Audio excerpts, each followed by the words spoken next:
Welcome to NEC News. We will now be giving an overview of the war still going on in Texas.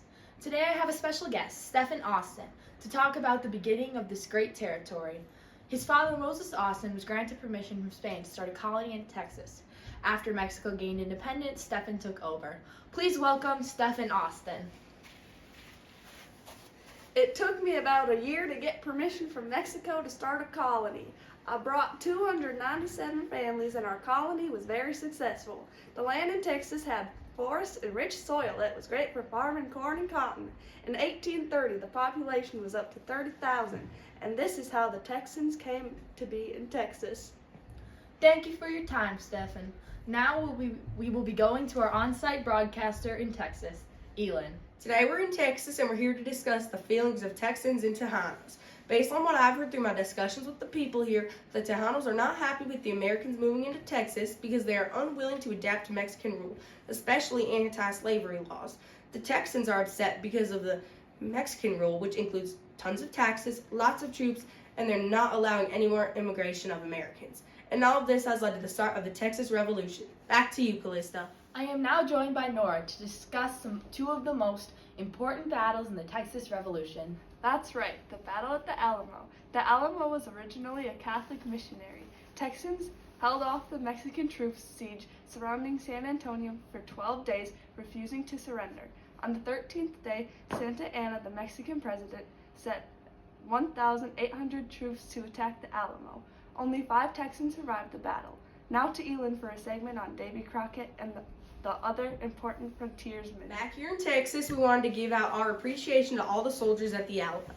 As we just learned, the Alamo was a big battle and a big loss of Texan lives.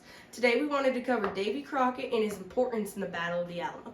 Davy Crockett had an interesting childhood after he ran away from home when he was just a boy.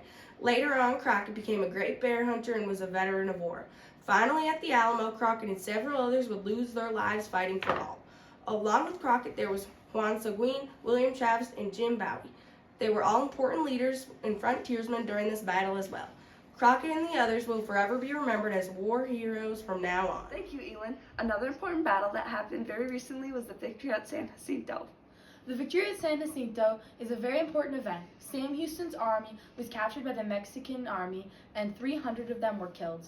Houston's army eventually grew to 800 and many of them were very angry and willing to fight even harder. His army met up with the Mexican army at the Jacinto River, and within 18 minutes, the Texans had killed over half of the Mexican army. This victory put a lot of pressure on Santa Anna to sign a treaty and give Texas its freedom. Breaking news, a treaty appears to have been signed. We are going to send this broadcast over to Elin. Breaking news, y'all. Today, February 2nd, 1848, the Treaty of Guadalupe Hidalgo was signed at the Villa de Guadalupe Hidalgo, a neighborhood in northern Mexico. The treaty will end the Mexican War and draw the boundary line between the United States and Mexico at the Rio Grande and the Gila River. The United States gets over 525,000 square miles of land for $15 million.